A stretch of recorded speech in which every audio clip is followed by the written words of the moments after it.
నమస్తే, నేను మితేష్. సౌత్ ఢిల్లీ సంగం విహారీ ప్రాంతంలో అర్ధరాత్రి వేళ ఒక మహిళ పోలీసులకి ఫోన్ చేసింది. సార్, మా ఇంట్లో దొంగలు పడ్డారు, నన్ను నా భర్తని చావబాదారు. నా భర్త అయితే స్పృహ కోల్పోయాడు, నా పిల్లలు ఏడుస్తున్నారు, దొంగలు ఇంకా బయటే ఉన్నారు, వాళ్ళు మమ్మల్ని ఏదైనా చేస్తారనే భయం ఉంది, మీరు త్వరగా వచ్చి మమ్మల్ని కాపాడండి సార్ అంటూ కూడా ఆమె ఫోన్ చేసింది పోలీసులకి. తర్వాత పోలీసులు హుటాహుటిన ఆమె చెప్పిన అడ్రస్కి చేరుకున్నారు. తర్వాత అపస్మారక స్థితిలో ఉన్న ఆ వ్యక్తిని చూసి పోలీసులు షాక్ అయ్యారు. ఎందుకంటే అతను చనిపోయాడు. తీవ్ర రక్తస్రావంలో కనిపించిన ఆ వ్యక్తిని వెంటనే హాస్పిటల్కి తీసుకెళ్లేందుకు ప్రయత్నించారు, కానీ అప్పటికే ప్రాణాలు విడిచాడు. అయితే అక్కడున్న సీసీటీవీ ఫుటేజ్ ఇవన్నీ కూడా గమనించే ప్రయత్నం చేశారు. అప్పుడే పోలీసులకి ఒక నిజం తెలిసింది. అతన్ని చంపింది ఎవరో కాదు, అతన్ని చంపించింది అతని భార్య మంచు. ఎస్, అసలు ఏం జరిగిందంటే సౌత్ ఢిల్లీ సంగం విహార్ మున్నాలాల్ అలాగే మంచు వీళ్ళిద్దరు కూడా భార్యాభర్తలు. 20 సంవత్సరాల క్రితం వీరికి మ్యారేజ్ అయింది. 2 కూతుర్లు, ఒక బాబు ఉన్నారు. అయితే రియల్ ఎస్టేట్ ఏజెంట్గా మున్నాలాల్ పనిచేస్తున్నాడు. ఎప్పుడు కూడా ఆఫీస్ పని మీద బయట తిరుగుతూ ఉంటాడు. భార్య మాత్రం ఇంట్లోనే ఉంటుంది. పిల్లలు స్కూల్కి వెళ్ళిపోతే ఒంటరిగా ఉంటుంది. అదే టైంలో భార్య చమన్ అనే ఒక వ్యక్తితో వివాహేతర సంబంధం పెట్టుకుంది. వాళ్ళిద్దరూ చాలా దగ్గర అయిపోయారు, ప్రేమించుకున్నారు. ఎంతలా అంటే ఇటు పిల్లల్ని అటు భర్తని కూడా వదిలి అతనితో జీవితాంత కాలం బ్రతకాలని చెప్పి ఆ రకంగా ఆలోచించింది ఆ మహిళ. సో దీంతో భర్తని చంపేద్దాం అని చెప్పి ప్లాన్ చేసింది. దానికోసం చమన్తో మాట్లాడి, నువ్వంటే నాకు చాలా ఇష్టం, నేను బ్రతికితే నీతో తప్ప నేను ఇంకెవరితో నీ బ్రతకలేను, అతన్ని నా లైఫ్లో ఊహించుకోలేను. ఏంటి, 3 పిల్లలున్న తల్లి అటువంటి మాటలు చమన్తో చెప్పింది, ఆ బాయ్ ఫ్రెండ్తో చెప్తుంది.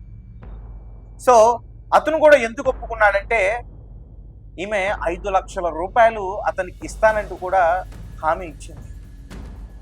అలాగే ఒక 20,000 రూపాయలు ముందుగానే ఇచ్చేసింది, ఇవి తీసుకో నా భర్తని ఎలా అయినా సరే చంపే అని చెప్పి.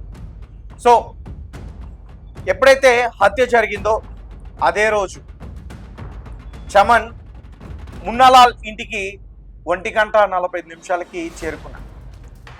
అప్పటికే అతను మత్తులోకి వెళ్ళిపోయాడు. ఎందుకంటే ఈమె ముందే అతను తాగే నీళ్ళలో ఒక మత్తు ట్యాబ్లెట్ని కలిపి అతనికి ఇచ్చింది. దీంతో అతను చాలా మత్తులోకి వెళ్ళిపోయాడు. తర్వాత మున్నాలాల్ వచ్చిన తర్వాత అతన్ని ఎంత దారుణంగా చంపారంటే, ఈ నెల 10వ తేదీన తాగునీటిలో మత్తు మందు కలిపి భర్తకు ఇచ్చింది. తర్వాత ప్రియుడితో కలిసి అతని గొంతు నొక్కి కరెంట్ షాక్ ఇచ్చి కర్రతో కొట్టి చంపేసింది. తర్వాత పోలీసులకి సమాచారం ఇచ్చింది. ఘటన స్థలానికి చేరుకున్న పోలీసులు మృతదేహాన్ని పరిశీలించగా ఒంటిపై ఉన్న గాయాలు చూసి అనుమానం వ్యక్తం చేశారు. అయితే ఇంట్లో దొంగలు పట్టారని, వారిని అడ్డుకునేందుకు ప్రయత్నించిన తన భర్తపై ఎదురు దాడి చేసి చంపేశారని మంజు పోలీసులకి చెప్పింది. దీంతో కేసు నమోదు చేసుకున్న పోలీసులు దర్యాప్తులో భాగంగా ఇంటి బయట ఉన్న సీసీ కెమెరాలను పరిశీలించారు. ఆ దృశ్యాల్లో అర్ధరాత్రి 1:45 ఒక వ్యక్తి ముసుగు ధరించి ఆ ఇంట్లోకి ప్రవేశించాడు. తర్వాత మళ్ళీ తిరిగి తెల్లవారుజామున 3:15 బయటికి వెళ్ళినట్లు పోలీసులు గుర్తించారు.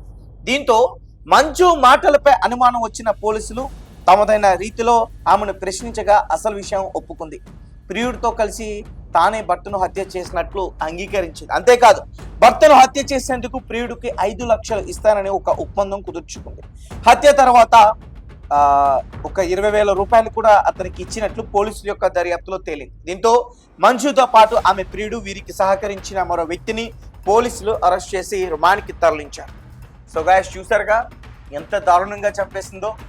భర్తను చంపడానికి వేరే వ్యక్తికి 5,000 రూపాయలు ఇస్తానని చెప్పి ఆల్రెడీ ఒక 20,000 రూపాయలు కూడా ఇచ్చింది. పైగా అతన్ని గొంతు నులిమి చంపేసి అతనికి కరెంట్ షాకులు పెట్టి కర్రతో కొట్టి ఎలా అయినా సరే అతని ప్రాణాలు తీసేయాలి. అంతేగాని అతనికి చెప్పి మీరు నాకు నచ్చలేదు, మీరంటే నాకు ఇష్టం లేదు అలా చెప్పి వెళ్ళిపోవచ్చుగా. ఎందుకు మనిషి ప్రాణాలు తీయటం? ఏదేమైనప్పటికీ పాపం ఇద్దరు కూడా కలిసి అతన్ని చంపేస్తే హ్యాపీగా ఉండొచ్చు అని అనుకుంటున్నారు, కానీ జైల్లో జీవితాంతం గడపాల్సిందా వాళ్ళు చేసిన హత్యకి. సో ఆమె చేసిన పని వల్ల భర్త చనిపోయాడు, ఈమె జైలు పాలైంది, పిల్లలు రోడ్డు మీద పడ్డారు.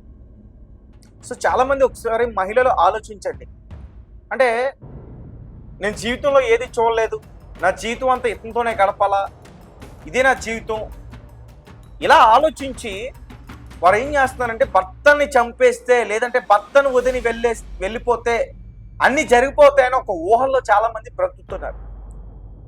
నిజంగా మీరు ఏ అయితే పెట్టుకున్నారో మీ కలలు కావచ్చు అవన్నీ అవుతాయి ఎప్పుడు మీరు ఓపెన్గా మీ హస్బెండ్తో షేర్ చేసుకున్నప్పుడు. ఒకవేళ అతను ఒప్పుకోలేదనుకో, హ్యాపీగా డైవర్స్ తీసుకుని మీ కాళ్ళ మీద మీరు నిలబడి మీరు ఏదైనా సాధించవచ్చు.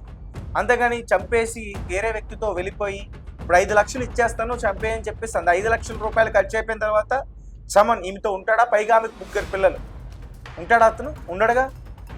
సో ఆలోచించండి.